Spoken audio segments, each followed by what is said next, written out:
se inscreva no nosso canal. É só ir ali, faz o login da tua conta, aperta lá a teclinha de se inscrever, curte o nosso vídeo, nós estamos precisando aumentar o nosso número de inscritos. E eu sei que você que está nos acompanhando gosta do nosso conteúdo, acompanha o nosso trabalho, mas às vezes esquece de se inscrever. Então quero começar pedindo para você se inscrever no nosso canal do cmdm.oficial. Tava conversando com o irmão Marcos hoje, ele falou, olha, tal dia eu estive em tal lugar lá na Câmara para pedir a palavra. Então, sim, veja que a gente pode fazer isso, né? Me despertou isso. Eu não preciso estar afiliado a um partido, eu não preciso ser vereador, estar candidato, nada disso. Se eu sou uma pessoa que tem propriedade para discutir isso, né? Por exemplo, a minha formação, ela transita muito por fora disso, eu estou tendo que aprofundar. Mas eu tenho pessoas que eu conheço que são da área disso aqui, de todos os temas e subtemas que vão discutir. Essas pessoas, elas podem estar presentes, elas podem pedir a palavra e falar lá na Câmara Municipal, no Espaço Livre, né? Toda a Câmara Municipal, não posso falar toda, né? Que vai muito do regimento individual. Tá. Mas aquelas que eu conheço, né, nas cidades onde eu atuei e atuo, você tem... Lógico, né? Chega lá, vim falar. Não, você tem o protocolo, a ser cumprido, mas que pode ser levado e que é importante, né? Muitas pessoas não sabem, mas a campanha da fraternidade vem do problema, iluminando com a questão da igreja e agindo, levou muitas políticas públicas para o Brasil. O Estatuto do Idoso é uma, criança e adolescente, o Estatuto da Criança e Adolescente é outra, a própria LDB, não o próprio trabalho com dependente químico, a ficha limpa. Isso tudo são políticas públicas que estão no Brasil, que nasceu na campanha da fraternidade, iluminado, voltando lá no que eu falei, iluminado pela visão da igreja e depois levado para o âmbito político-social que você disse. Perfeito, que é muito importante. legal. Antes da gente dar continuidade no tema... Só para não perder... não vai sair do método. Eu vim aqui para causar. Não, ainda tem um vídeo. Não, mas eu queria fazer só uma diferenciação para você que está nos vendo. Muito bom. Quando nós falamos políticas públicas, né, por favor, não confunda com política partidária. Exato. Essa é perigosa. Porque se os nossos políticos fossem por ideal... e com essa conversão ecológica que o Papa Francisco pede, com certeza não estaríamos vivendo o que estamos. Os nossos políticos, infelizmente, na sua maioria, vão lá porque vai ganhar dinheiro, porque o salário é bom, porque vai empregar um monte de amigos e parentes, sei lá, etc. e tal. Então, existe uma coisa que se chama política de governo e outra que se chama política de Estado. Isso. Então, o que nós temos que lutar é fazer com que isso seja política de Estado. Exato. Porque se for política de governo, mudou o governo, muda a política. A política do governo, a minha prioridade é educação. Que é o grande sofrimento que nós temos. Aí o outro chega e fala, a minha prioridade não é educação, a minha prioridade é segurança. Então, ou seja, nós temos que fazer, porque isso aqui implica na nossa própria existência enquanto ser humano, porque nós não podemos tornar o nosso planeta inabitável. É perfeito. E é o caminho que nós estamos levando. A população. Eu sinto por onde passo, né? Mas... nada tranquilo. Não vai ser. Aí fala assim, vai aumentar meio grau centígrado a cada 50 anos. E daqui a 50 anos eu vou estar, mas o pessoal vai estar aí. Então, ou seja, o exemplo que eu uso é o do sapo. Todo mundo conhece do sapo. A pergunta, o que acontece se você colocar um sapo dentro de uma panela quente, fervendo? Todo mundo diz que o sapo morre. Não morre. Não morre, ele pula fora. O que acontece se você colocar um sapo dentro de uma panela de água gelada? Ele vai falar, trem bom. E aí você liga o fogo embaixo. À medida que a temperatura vai aumentando, ele fala, parece que tá meio quente aqui, meio quente aqui. De repente, ele está cozido, morto, sem ter percebido.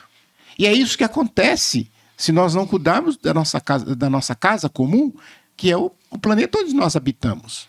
Tá?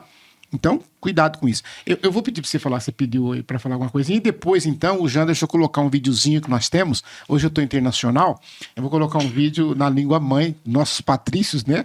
É o português de Portugal, né? Então, mas antes só da gente dar um andamento no tema propriamente dito da campanha, eu vou falar isso porque você disse que o tema da campanha do ano que vem é moradia. Terra e moradia. Então, só para os nossos... pessoal, com nossos irmãos que nos acompanham, entender Porque a campanha, o tema da campanha, ele não é escolhido com a onda do momento, que se discutiu alguma coisa. Não, ele é escolhido antecipadamente. 2 anos antes. 2 anos antes. Então, quer dizer, em 2000, já se tem o tema de 2027. Já. É feita uma discussão. Nós não vamos falar aqui. Já falamos de 2026 sem poder. Então, esse é o primeiro ponto que eu queria que vocês trouxessem, que é escolhido a tempo e também que a campanha não é só para Quaresma. Já falamos um pouco aqui, mas também esse sentido, que a campanha não é só para Quaresma. Estou trazendo esses 2 temas porque teve um ano que a campanha foi tema Amazônia. Alguma coisa da Amazônia. E foi quando teve uma discussão no âmbito político nacional sobre a questão da Amazônia. E muitas pessoas acusaram. E teve aquele movimento também do Papa Francisco, do Sínodo da Amazônia, né? E muitas pessoas acusaram a igreja de estar surfando numa onda daquele momento contra o governo. E eu falei, gente, isso daí foi escolhido 2 anos atrás. O atual governo não estava nem eleito. Então, para ficar claro para as pessoas que é visto com antecedência, até para conseguir fazer uma visão crítica da situação, fazer uma iluminação de acordo com a igreja, para se levar a propostas de ações. E também falar assim que a campanha não é só para Quaresma. Então, que vocês pudessem trazer essa palavra, e aí depois eu deixo vocês falar aí da campanha desse ano. Posso trazer um elemento? Pode. Rapidinho? Eu acho que a sua pergunta foi muito legal, até porque a gente pode voltar para o método. Quando eu digo que o ver não é um ver superficial, a igreja dá testemunho disso pra gente.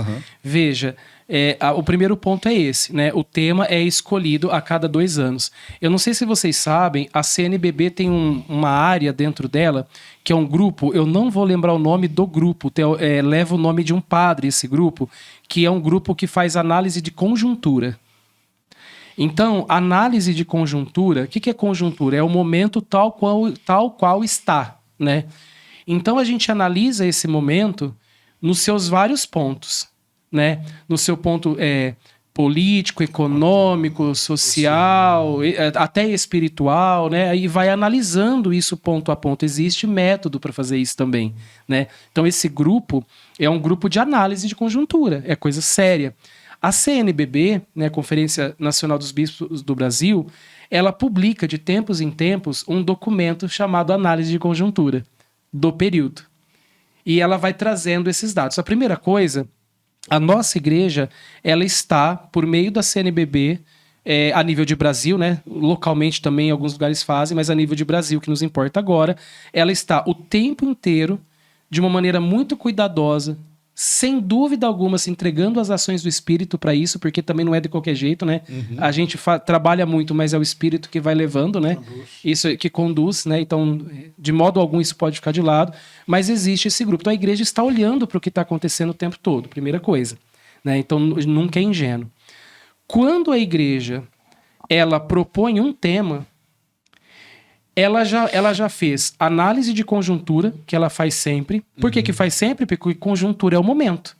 Eu preciso fazer outra análise daqui a pouco para ver se o momento está como esse ou mudou. Ou ver o que mudou, né? E então ela faz essa análise de conjuntura. Outra coisa que a igreja faz é consultar as regionais, consultar os subgrupos dessa igreja a nível de país, sobre quais temas poderiam ser trabalhados. Então, existe uma análise que a igreja faz, existe uma consulta que a igreja faz, a consulta mesmo, assim. Então, existe uma escuta da igreja para a igreja mesmo, existe um olhar para nível de país, né? E aí, existe um grupo dentro da CNBB que vai, a partir de tudo isso e mais um monte de coisa que a gente nem sabe, né? Porque é muito complexo, né? Esse grupo vai fazer um estudo muito sério e vai dizer, daqui 2 anos o tema, então eles elegem isso. Tem uma comissão episcopal, né, uma comissão dos bispos que vai definir o tema, mas a partir de tudo isso, da oração, sem dúvida, da análise de conjuntura e da consulta a nível de país, minimamente. Eu tenho uma amiga que ela não é católica, ela é assistente social, colega de trabalho, então gente boa. Não, deve ser muito bom. Deve ser maravilhoso. Deve arrumar ela deve ser, ela é o irmão. Arruma confusão pra caramba. Com certeza. Por isso, tá vendo? Assistente social só arruma confusão. Nossa, e ela é uma profissional fantástica também, né, e tal. E ela fala, ela é um bom exemplo disso que eu tô dizendo. Ela diz, ó, então veja que é de alguém que não é da igreja, certo? Porque seria fácil eu trazer um exemplo assim. Ela diz assim, nossa, Alex, todos os anos, é impressionante. Ela me vê, ela fala a mesma coisa, já faz uns 5 anos que ela faz isso. Alex, a igreja nunca erra no tema? A igreja nunca erra. Olha que forte. A igreja nunca erra. Forte. E uma assistente social, ela tá fazendo análise da realidade o tempo inteiro. Sim. Não é a minha área, mas é a tua. Sim. Você pode... Assim, eu tenho a oportunidade de trabalhar com profissionais da área. É impressionante, né? O tempo todo fazendo análise de conjuntura. Então, escutar dela, né? Nossa, Alex, a igreja católica nunca erra no tema? Eu falo, primeiro porque Deus está do nosso lado, né? E segundo, que a gente leva as coisas de Deus a sério, né? Então, acho que isso é a primeira coisa que você traz.